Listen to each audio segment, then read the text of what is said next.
Chers amis, très heureux de venir vous retrouver. Avant d'introduire dans la parole, permettez, prions ensemble afin que l'Esprit de Dieu vienne éclairer le cœur de chacun d'entre nous. Au nom de Jésus. Père, merci pour l'œuvre de ta parole. Tu nous révèles les choses cachées de ta parole.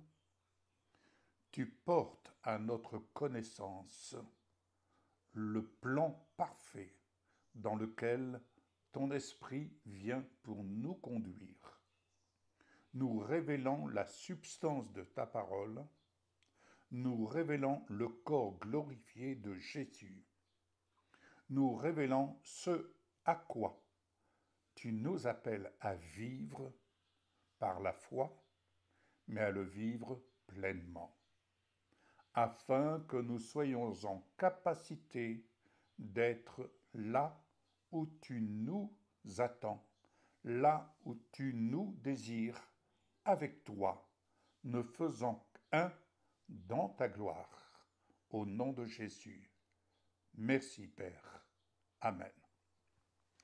Évangile de Jean, chapitre 6, poursuivons notre réflexion sur Jésus, le pain qui nous donne la vie. Réflexion qui vise à préparer et à ce que l'Église des vainqueurs se prépare, puisse croître jusqu'à devenir semblable à Jésus-Christ, corps glorifié, cette Église des vainqueurs, son aide semblable. Jean 6, je reprends au verset 44, quand Jésus nous dit « Nul ne peut venir à moi si le Père qui m'a envoyé ne l'attire. » Et je le ressusciterai au dernier jour. Nul ne peut venir à moi s'il n'y a pas cette attraction du ciel sur la terre, une attraction vivante qui nous attire à rechercher dans notre relation personnelle avec Jésus, à le rechercher avec ardeur, de telle sorte Jésus devient notre délice. Fais de l'Éternel tes délices, et il te donnera ce que ton cœur désire. Faire de Jésus notre délice, c'est persévérer à enrichir notre relation, une relation vivante, esprit, âme et corps. Jésus poursuit, « Ils seront tous enseignés de Dieu. » C'est dans notre relation personnelle avec l'Esprit de Dieu que nous sommes enseignés d'une façon claire, dès l'instant où nous apprenons à marcher, pas après pas, jour après jour, dans une relation vraie avec notre Seigneur Jésus, marchant avec lui honnêtement, un cœur droit. Nous avons le droit. Et ce n'est pas péché que de ne pas tout comprendre. C'est péché quand on refuse d'entendre, c'est péché quand on ne cherche pas à entendre de lui, c'est péché tout simplement parce qu'on marche à côté de nos pompes. C'est tout. C'est aussi simple que ça.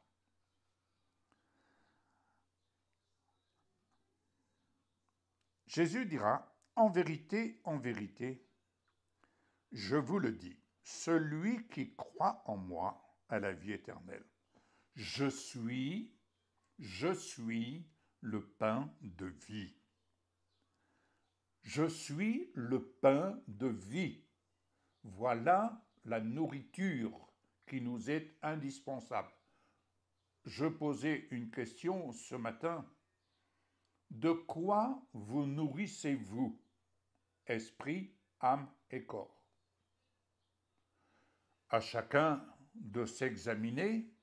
Je sais de quoi je me nourris, plus amplement aujourd'hui qu'hier, mais je sais de quoi je me nourris et qui me fortifie et qui me permet de tenir debout face à tout ce qui peut m'environner de néfaste.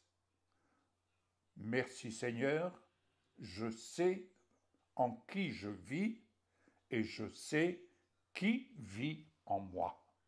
Je sais où j'en suis avec ma relation personnelle avec mon Seigneur Jésus. Je sais en qui j'ai cru et je sais qui me conduit. Je m'en nourris et je m'en nourris encore plus amplement et dans l'espérance, comme cette femme pouvait dire, si seulement je puis toucher son vêtement, je serai guéri.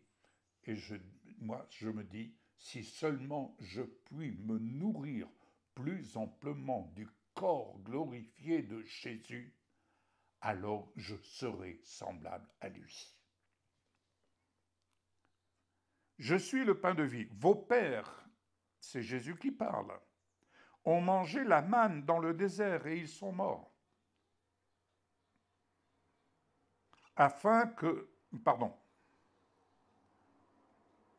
Excusez, je reprends. Vos pères ont mangé la manne dans le désert et ils sont morts.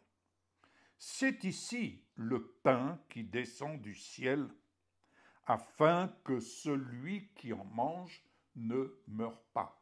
Je rappelle Romains 2,7, ce que Paul écrit. Dieu réserve la vie éternelle à ceux qui persévèrent à faire ce qui est bien, recherchant l'honneur, la gloire et l'immortalité. Oui, recherchant à faire corps avec l'honneur qui a été rendu à Jésus-Christ, avec la gloire qui a été rendue à Jésus-Christ, et l'immortalité. Christ glorifié ne meurt plus. La mort est notre pire ennemi.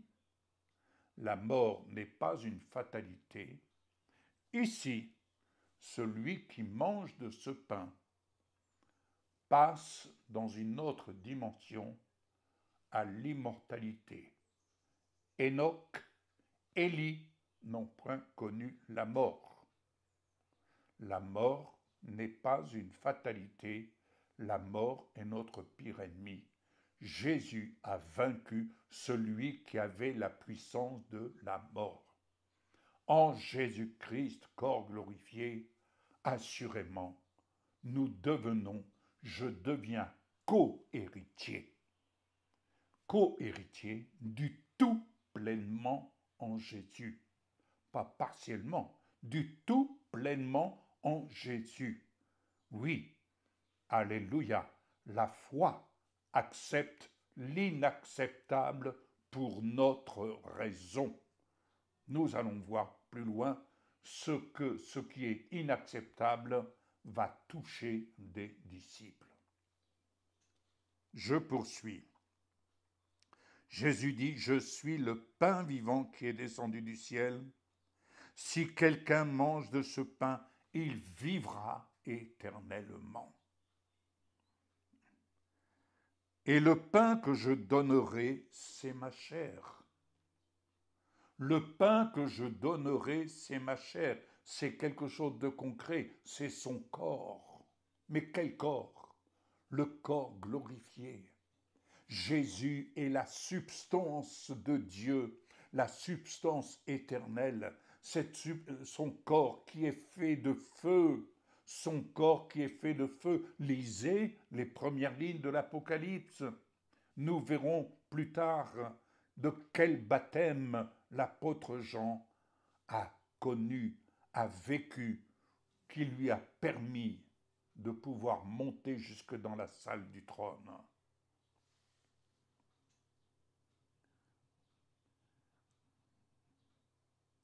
Les Juifs ont discuté entre eux. Ils se disaient, mais comment peut-il donner sa chair à manger? Jésus leur dit, En vérité, je vous le dis. C'est Jésus qui parle, hein? Ce n'est pas Yves Gravé. C'est Jésus qui parle. Je vous le dis, si vous ne mangez la chair du Fils de l'homme, et si vous ne buvez son sang, vous n'avez point la vie en vous-même. Alléluia. Rappelez-vous, je vous ai dit, pourquoi tant de malades? Tout simplement par manque de discernement du corps glorifié de Jésus. Par manque de discernement du corps glorifié de Jésus, nous nous cantonnons dans des rituels, mais sans discerner ou refusant de voir l'inacceptable pour notre raison.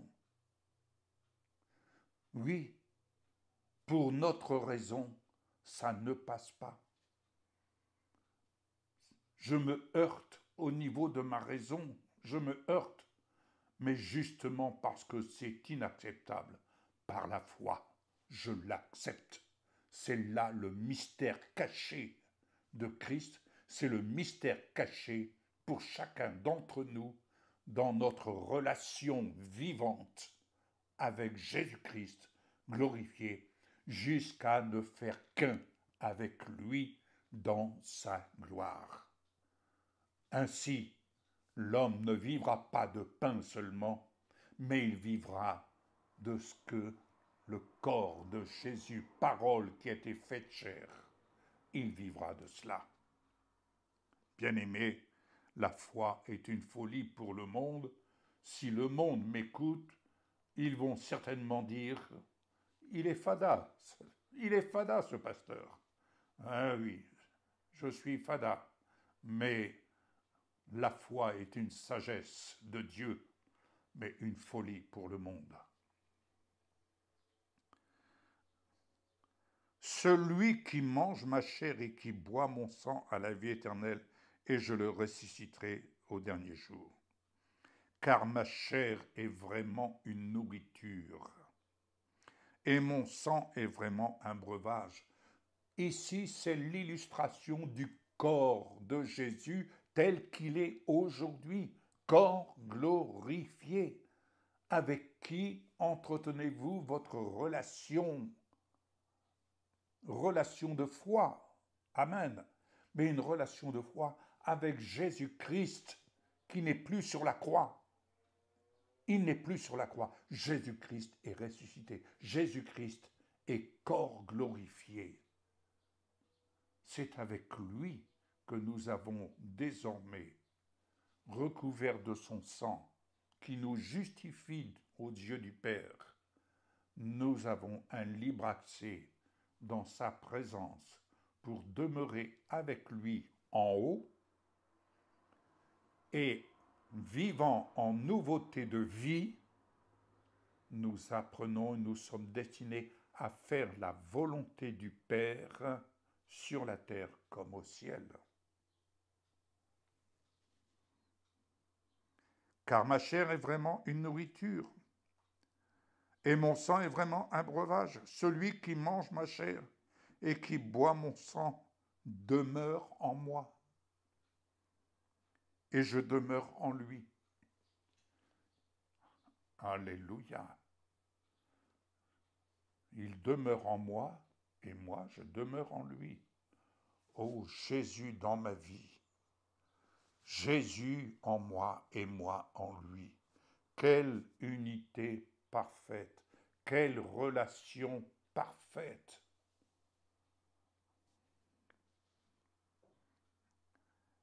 Comme le Père qui est vivant m'a envoyé et que je vis par le Père, ainsi celui qui me mange vivra par moi. Oh, Christ en nous, l'espérance de la gloire. Alléluia. Alors, Jésus, il prêchait au sein d'une synagogue, il enseignait au sein d'une synagogue. Vous pouvez imaginer le choc. Comme on dit, il prêchait avec un marteau-piqueur pour ébranler les fondements religieux. Et les disciples murmuraient à ce sujet. Ils ne comprenaient plus. Et Jésus de leur dire, « Et si vous voyez le Fils de l'homme monter où il était auparavant, c'est l'Esprit qui vivifie, la chair ne sert de rien. Les paroles que je vous ai dites sont esprit et vie. » Oui, les paroles que le Seigneur nous dit sont esprit et vie. Il ne s'agit pas d'interpréter les paroles du Seigneur à notre petite sauce, mais de se laisser transporter dans la dimension de ce que cela représente et de ce que dans ces paroles qui sont esprit et vie, le Seigneur nous attire à lui, il nous attire à lui au point que nous puissions dire et que je puisse dire, ce n'est plus moi qui vis, c'est Christ qui vit en moi. Ce ne sont pas des mots, ce sont des paroles qui prennent tout leur sens véritable dès l'instant où on se laisse transporter esprit et vie dans la dimension de ce que le Seigneur désire nous enseigner pour nous attirer à lui. Il y a une attraction vivante. Pour ce faire, nous devons nous abandonner à lui et vivre l'inacceptable pour notre raison. Alléluia. Et Jésus dira, « Mais il est parmi vous quelques-uns qui ne croient point. » Car Jésus savait dès le commencement qui étaient ceux qui ne croyaient point et qui était celui qui le livrerait. Et il ajouta, « C'est pourquoi je vous ai dit que nul ne peut venir à moi si cela ne lui a été donné par le Père. » Oh, que le Père vous donne d'être attiré à Jésus dans cette dimension de gloire à laquelle l'Église des vainqueurs est destinée à se préparer pour devenir son aide semblable. Dès ce moment, plusieurs de ses disciples se retirèrent et ils n'allèrent plus avec lui. Oui, l'inacceptable avait pris le dessus. Et ils le quittèrent en se disant, il veut faire de nous des cannibales. Bien-aimés, que décidez-vous en ce jour en écoutant ceci? Je vais conclure par cette parole dans le livre de l'Apocalypse. Vous allez comprendre. Le livre de l'Apocalypse, chapitre 3. Chapitre 3, verset 29. C'est Jésus. C'est Jésus. « Voici, je me tiens à la porte et je frappe.